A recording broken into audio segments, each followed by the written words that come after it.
Prime Minister Mark Carney is set to meet with his new cabinet this morning on Parliament Hill. Carney shook up his inner circle yesterday by moving some key players into new positions and promoting 24 new faces in a move meant to signal change at the top of his Liberal minority government.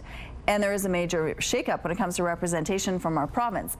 Joining us now with more on this is University of Winnipeg Associate Professor of Political Science, Malcolm Bird. Good morning, Malcolm. Good morning. Thank you so much for joining us. Now, these key changes, Terry Duguid is out, Rebecca Chartrand has just received the portfolio of Minister of Northern and Arctic Affairs.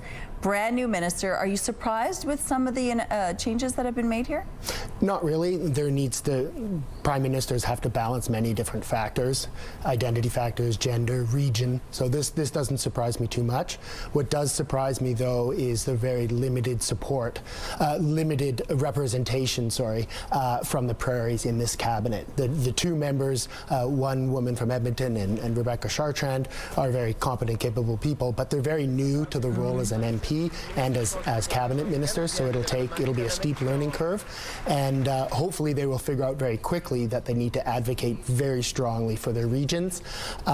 There's no one from Saskatchewan, and of course this is coming on the heels of the Trudeau government for a very long time had no one in cabinet from Alberta or Saskatchewan. So again, this cabinet is dominated by many former Trudeau ministers as well as people from Ontario, Quebec and Atlantic Canada.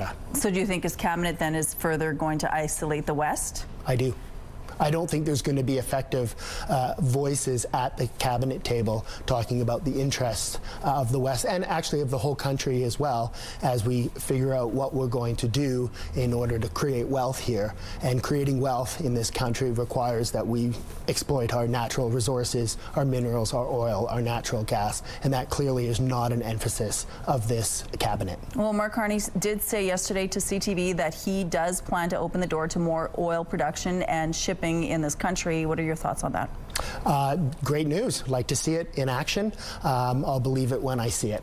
Okay, let's talk about some other decisions. It's a smaller cabinet, but then there are other ministers that have been assigned sort of smaller portfolios, sort of like a smaller ministerial role. What are your thoughts on the way he's shifted the changes? Well, secretaries of state are sort of so-called junior ministers, and so I think it's a good place for people to learn about sort of more leadership roles in government. Okay. But what's really important is who's sitting around that table, and is the cabinet table a place where they can have open and honest discussion and debate about ideas and policies of the government. And that's a much bigger question. Is Mr. Carney going to be open to debate and discussion and dissension, and hopefully because it's only through those processes that you get good decisions. Okay. So that's to be seen. So some of the new faces that we're seeing in this cabinet, any surprises there on who has been selected?